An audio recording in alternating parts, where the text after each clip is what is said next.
Assalamualaikum warahmatullahi wabarakatuh. Jumpa lagi dengan saya di channel Kang Hayat. Kali ini saya akan mengulas tentang bagaimana caranya agar membaca kita itu lebih efektif. Ada beberapa cara yang efektif untuk membaca agar membaca kita itu bisa lebih produktif, bisa lebih menghasilkan informasi-informasi yang bergizi. Simak terus.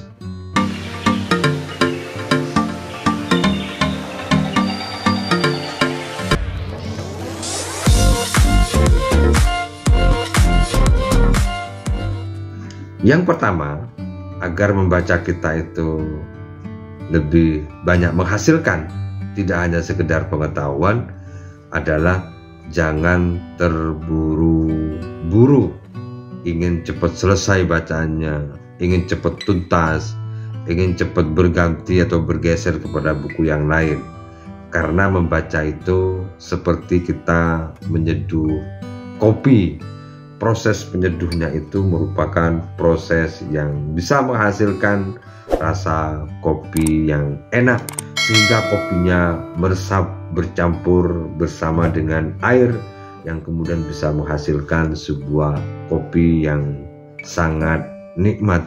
Nikmati setiap kalimatnya, nikmati setiap paragrafnya, nikmati setiap tulisan-tulisan yang ada pada buku tersebut. Kadangkala satu paragraf itu bisa lebih bermakna, bisa lebih bergizi daripada 100 halaman tapi lewat begitu saja tanpa mendapatkan apapun terhadap bacaannya. Yang kedua, selalu bertanyalah saat membaca terhadap kalimat-kalimat yang memunculkan nilai kritis kepada kita, bahwa buku yang baik itu bukan yang memberi semua jawaban, tetapi buku yang baik itu adalah buku yang memunculkan pertanyaan-pertanyaan baru, buku yang melahirkan persoalan-persoalan baru. Catat pertanyaan yang muncul itu, karena itulah nilai kritis yang ada dalam pikiran kita. Jaga, tidak hanya sekedar lewat begitu saja apa yang barusan kita baca dan tidak menghasilkan apa-apa, tidak menyimpan apapun di dalam pikiran kita. Yang ketiga, baca dengan hati, tidak hanya sekedar dibaca dengan mata terus menghilang dan tanpa makna. Bahwa kata-kata yang hidup bukan ditulis di kertas, tetapi ditanam di hati pembacanya. Bacalah dengan hati, tanamkan tulisan-tulisan itu ke dalam hati kita. Buku yang baik adalah ketika pembacanya meresapi sampai ke lubuk hati yang paling dalam terhadap tulisan-tulisan yang dituangkan oleh penulisnya. Yang keempat, jangan percaya begitu saja terhadap isi tulisan, terhadap isi buku. Membaca itu bukan untuk patuh, bukan untuk mengucapkan iya, bukan untuk setuju, apalagi untuk tunduk terhadap tulisan buku. Buku itu adalah tempat kita berdialog. Berani bersetuju, berani setuju, maka kita juga harus berani berbeda, memunculkan ide dan gagasan-gagasan baru dari bacaan yang kita baca. Buku itu bukan guru yang mutlak, tetapi buku itu adalah teman kita untuk berpikir bersama. Yang kelima, ulangi walaupun sudah paham, walaupun sudah mengerti, walaupun sudah tahu. Jadi kadangkala kita itu baru benar membaca buku tersebut ketika kita membaca kedua kalinya.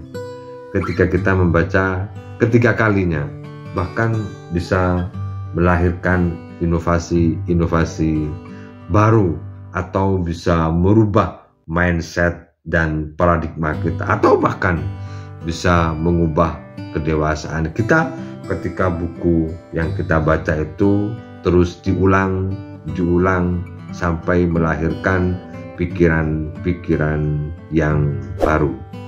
Yang keenam adalah hubungkan dengan kehidupan kita, bahwa ilmu tanpa kaitan dengan hidup adalah rak kosong yang berisi debu. Oleh karena itu, setiap teori, setiap cerita, setiap ide, setiap gagasan, setiap argumentasi, setiap referensi, setiap catatan-catatan dalam buku itu, maka coba hubungkan dengan kehidupan kita, hubungkan dengan pengalaman kita, kaitkan dengan apa yang mungkin sudah pernah kita alami dalam kehidupan ini di luaran sana. Yang ketujuh, ajak orang lain bicara tentang isi buku.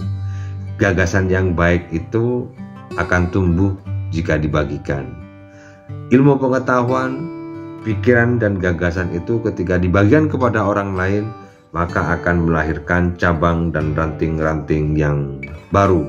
Oleh karena itu, diskusikan dengan kolega, dengan teman, dengan sahabat, bahkan dengan orang lain untuk membuka sudut pandang yang berbeda, untuk membuka sudut pandang yang baru, bahkan dari buku yang sama, karena kebenaran itu seringkali lahir dari komunikasi, dari percakapan, dari kita bersilaturahim, dari kita berdiskusi, bukan dari monolog.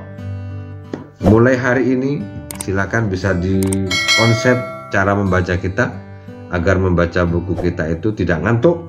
Membaca buku itu tidak hanya sekedar untuk mencari referensi, tidak hanya sekedar ingin cari informasi, tetapi meresapi dari masing-masing kata, kalimat, paragraf, halaman per halaman dalam buku itu, sehingga bisa menjadikan kita terinspirasi, menjadikan diri kita termotivasi, menjadikan kita bisa lebih baik, lebih dewasa, lebih berkembang, dan lebih paham, dan dihubungkan dengan kehidupan nyata kita. Terus menulis, tapi jangan lupa membaca adalah kunci utama bagi kita yang ingin menjadi penulis yang produktif. Bacalah dengan cara yang baik dan benar, maka gagasan dan ide kita akan bisa ditelurkan ke dalam bentuk tulisan yang lebih baik dan lebih bermutu dan berkualitas. Terima kasih, semoga bermanfaat. Bisa diberi komentar atau bisa diberikan saran masukan, mau dibuatkan konten apa, atau ada pertanyaan berkaitan dengan konten yang barusan sudah saya sampaikan, atau ada pertanyaan-pertanyaan yang berkaitan dengan penulisan buku, baik itu buku ajar, buku referensi, dan monografi, silakan bisa tulis di kolom komentar.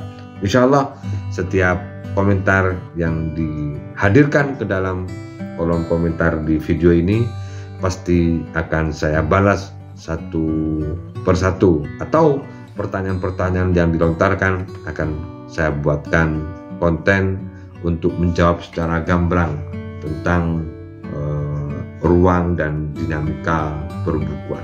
Terima kasih. Assalamualaikum warahmatullahi wabarakatuh.